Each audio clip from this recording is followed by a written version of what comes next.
육자 수석 대표 협의를 마무리 지었습니다. 대북 제재에 대한 각국의 입장, 하지만 미묘하게 엇갈리고 있습니다. 중국이 좀 미온적입니다. 특히 한편 북한은 김영철 정찰총국장이 사망한 김양건의 뒤를 이었습니다. 통일전선부장이 됐습니다. 앞으로 대남 담당 비서직까지 물러받을 것 같다고 합니다. 자, 북핵 사태 이후 북한 움직임 살펴보도록 하겠습니다. 안찬일 세계북한연구센터 소장입니다. 안녕하십니까? 안녕하십니까? 자, 먼저 이 육자회담 얘기를 간단하게 좀 짚어보도록 하죠. 지금 북한만 지금 고립돼 가고 있는 양상이에요. 그렇죠. 유엔의 어떤 호소에 지금 국제사회가 어느 정도 동참하고 있는데, 이제 말씀하신 대로 이제 중국과 러시아도 이제 동참은 하겠지만 좀 피동적이지 않습니까? 예. 이게 아마 좀 과거와는 달라진 이제 국제 환경인데, 즉, 러시아는 이제 IS 문제에서 이거 미국과 또 좀 불협화음이라든지, 또 중국인 경우는 이제 남중국해에서의 또 어떤 일본, 미국과의 불협화음, 이런 것들이 아마 지금, 그러니까 북한과의 관계에서 어떤 경제적 그 논리보다는 안보 중심으로 이걸 해석하기 때문에 이 나라들이 지금 육자회담에 동의는 합니다만은 거기 나왔을 때 과연 과거와 같이 순탄하게 우리 또 미국, 일본과 이렇게 보조를 맞출지는 조금 의문스러운 점이 있습니다. 예, 알겠습니다. 북한 내부 분위기를 일단 먼저 살펴보도록 하죠. 지금 앞서 전해드린 것처럼 김영철 정찰총국장, 대남을 이제 대남 담당 비서가 될 것 같다라고 하는데 전망은 어떻게 보십니까? 예, 저도 거기에 전적으로 동의하고 아마 우선 인물이 없다는 것입니다. 김양건을 대신할 만한 인물이 없습니다. 예. 지금 강석주 노동당 국제비서도 폐암 말기로서 거의 환자고, 또 그전 이제 국제비서였던 김영일 전 외교부 부상도 있는데, 이런 사람들을 대남 분야에 갖다 놓으려니까 그 대남 부서라는 게 워낙 이 남쪽 지역에서의 공작이나 이런 걸 하기 때문에 항상 그 최고 지도자를 기만합니다. 예. 그러다 보니까 이제 김정은으로서는 자기가 제일 믿을 수 있는, 그러니까 황병서, 김영철, 김원홍, 이런 사람들은 지금 그 김정은이가 제일 신임하는 사람 아니겠습니까? 그렇죠. 또 김영철은 이제 김정은 때뿐만 아니라 이미 고영이 때부터 그 관계를 맺어온 인물이기 때문에 이 사람을 보낸 것 같고, 특히는 이제 남북 관계, 대외 정책에서 뭔가 지금 북한이 7차 당대회 전까지는 대립각을 세우겠다, 이런 게 이제 김영철의 이번 임명으로 나타나는 것 같습니다. 자, 근데 김영철이 누굽니까? 천안함, 은평도, 그다음에 지뢰 도발, 북한의 온갖 도발을 뒤에서 기획하고 조종했던 인물입니다. 이런 사람이 된다면 앞으로 7차 당대회 전에 본인의 역량을 보여주기 위해서라도 북측 입장에서는 그렇죠. 뭔가 또 도발을 감행하지 않겠습니까? 어떻게 보십니까? 그렇죠. 그래서 지금 100만 장이 넘는 삐라를 뿌리는 것도 김영철의 작품으로 보여지고 있거든요. 예. 이렇게 볼 때 아마 뭔가 이 강경한 김영철을 보냈다는 건 김정은의 입장일 수도 있지만, 또 김영철 개인으로 볼 때도 뭔가 대립각을 강하게 세워서 북한의 우월적 지위를 누리겠다, 한반도에서, 물론 그런 계산이 먹혀 들어갈 리는 없겠습니다만은, 어쨌든 김영철이 대남 비서 통전부장이 됐다는 것은 이 남북 관계에는 상당히 그 검은 구름이 몰려오고 있는 거로 판단해야 할 것입니다. 예. 지금 조금 전에 저희가 전해드렸습니다만, 경찰이 경기 북부 지역에 이 사이버 테러, 특히 그 경찰의 테러 진압 부대를 좀 강화한다는 당정의 보도 내용을 전해드렸습니다. 이 부분이 이제 국제 방첩이라는 게 간첩을 막겠다는 거 아니겠습니까? 이 북부 지역에서의 긴장감이 그만큼 높다는 건데, 이 지역 경기 북부에서의 지금 삐라 3포 플러스 뭔가 다른 움직임이 좀 포착이 됩니까? 아마 이제 그 김영철의 등장과도 일맥상통하는 문제인데, 삐라 외에도 뭔가 북한의 특수부대들이 내려와서 대남 도발할 수 있는, 즉 지난 8월에는 우리가 이제 확성기 방송을 트니까 북한이 즉각 준전시 태세를 내리고 또 한쪽으로는 협상도 제안해 와서 무마된 거 아닙니까? 근데 지금 북한이 삐라를 뿌리면서 지금 맞대응으로 나온단 말이죠. 예. 이것은 결국 경기 북부 지역에서 북한의 특수부대의 출몰과 그들의 어떤 우리 주요 시설에 대한 타격이라든지 파괴라든지 이런 게 충분히 예상되기 때문에 아마 정부가 적절한 조치를 취하고 있는 것 같습니다. 예. 다시 한번 전해드리면 경기 북부청을 신설을 해서 경찰 특공대를 그쪽에다가 지금 집중 배치를 하겠다.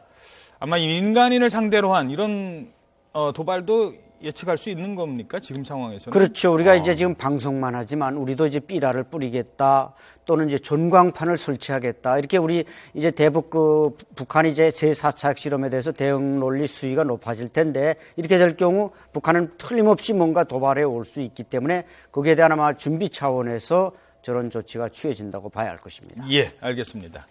자, 그런가 하면 요즘에 북한 당 간부들의 옷차림이 좀 많이 달라졌다고 합니다. 인민복이라고 하죠. 인민복의 패션이 달라진 건가요? 화면, 저희들 준비한 화면이 있죠. 그 김정일 점퍼가 김정은 인민복으로 바뀌었다고 합니다. 자, 화면 함께 보시겠습니다. 저게 지금 김정일의 점퍼 아닙니까? 이제 그렇죠. 저 때만 해도 이제 모든 사람들이 점퍼를 따라 입는 경우가 많았다고 해요. 그렇죠. 네. 그러니까 김정일은 김일성과 멀어지기 위해서 자기 독특한 캐릭터를 점퍼로서 만들어냈습니다. 그러니까 이제 고위층들 뭐 밑에서까지 또 저 점퍼를 따라했단 말입니다. 예. 근데 오늘날 김정은은 김정일과 멀어지고 할아버지 김일성과는 접근해야 되다 보니까 결국 인민복, 자기 할아버지 김정은이 그렇죠. 김정은은 자기 할아버지 복장으로 지금 가는 아하. 겁니다. 그래서 그게 이제 김정일과 김정은의 차이인데 결국 김정일은 북한 주민들이 고난의 행군도 불러오고 북한 경제를 파탄시킨 장본으로 인식하다 보니까 그걸 지우기 위해서 점포는 사라지고 인민복이 등장하게 된 것입니다. 예. 그 다른 당 간부들도 따라 입습니까? 저렇게 똑같은 거 못 입을 거 아니에요? 또 인민복은 점퍼도 이제 그때 공식 석상에서는 많이 못 입었지만 뒤에서는 많이 따라했고 이 지금 인민복은 뭐 저건 김일성 시대에는 그 뭐 총비서나 비서나 정치국원이나 다 입었기 때문에 지금 뭐 웬만한 간부들은 저 인민복은 따라하고 있습니다. 아, 그렇군요. 네. 또 뭐 따라하는 패션이 이어질 것 같습니다. 개인적으로는 어떻게 보세요? 인민복이 더 권위적입니까? 아니면 저 점퍼가 더 권위적입니까? 이 점퍼는 김정은이 이제 자기는 좀 서민적인 인민형 지도자다. 김정일이. 예, 김정일이 그런 캐릭터를 위해서 입었는데 자기 말대로 자기가 뭐 난쟁이 똥자루다 이렇게 말했듯이 점퍼라는 게 입으면 폼은 안 납니다. 근데 인민복은 아무래도 좀 입으면 키가 좀 늘씬하고 미남인 사람들은 멋있어 보이고 이것은 뭐 중국의 모아쩌둥도 그랬고 쭈얼라이도 그랬고 김일성이나 뭐 김일 과거에 북한의 고위층들이 입었기 때문에 김일성을 따라가려는 김정은에게는 반드시 저걸 입어야 그 할아버지 같이 보일 것이라고 생각하는 건 모나입니다. 예. 자, 계속 속보가 또 들어오고 있네요. 오늘 당정에서 국정원이 밝힌 내용 가운데 대테러 방지법을 촉구하면서 테러 관련 얘기를 한 것 같습니다. 국내에서 근로자로 일했던 우리나라에 와서 우리나라에서 일을 했던 외국인 가운데 7명이나 IS에 가담을 했다고 합니다. 또 국정원이 지난 5년간 테러 단체 관련자 51명을 찾아내서 이들을 추방했다고 합니다. 우리나라도 테러의 안전지대가 아닌 것 같습니다. 지금 15년째 잠자고 있는 테러방지법, 여당이 강력한 촉구를 촉구하고 있는데요. 어떤 결과가 나올지 주목되는 부분입니다. 자, 하나만 더 살펴보도록 하죠. 북한 김정은 위원장의 동생과 부인이 요즘에 안 보인다고 합니다. 리설주도 잘 안 보이고 김여정도 석 달째 뭐 잘 안 보인다. 뭐 이런 얘기가 있습니다. 리설주가 석 달째 안 보이고 김여정도 안 보인다. 네. 혹시 사람이 특히 이제 안 보이는 경우에는 뭐 임신, 출산 뭐 이런 얘기가 좀 나오고 있는데 어떻게 파악하고 계십니까?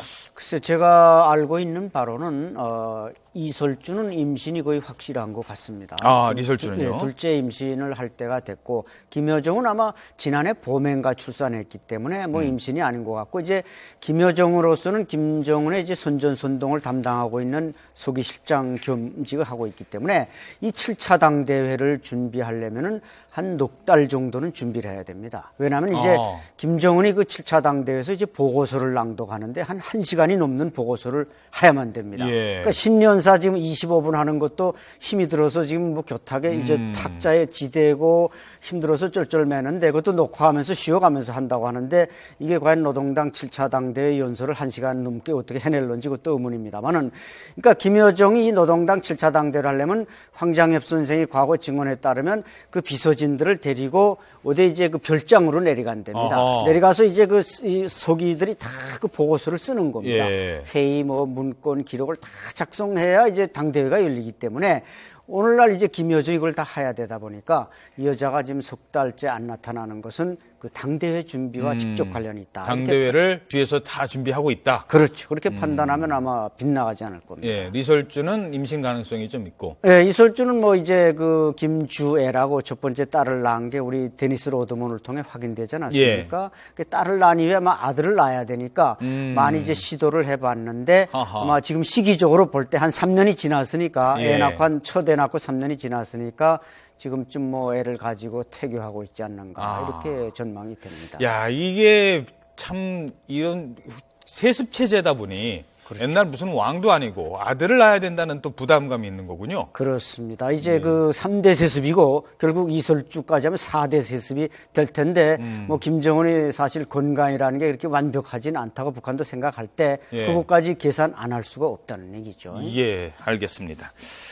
설마라는 생각이 드는데 워낙 또 알 수 없는 곳이다 보니까 4대 세습, 글쎄요. 예. 네, 지금까지 안찬일 세계북한 연구센터 소장과 함께 얘기 나눠봤습니다. 고맙습니다. 감사합니다.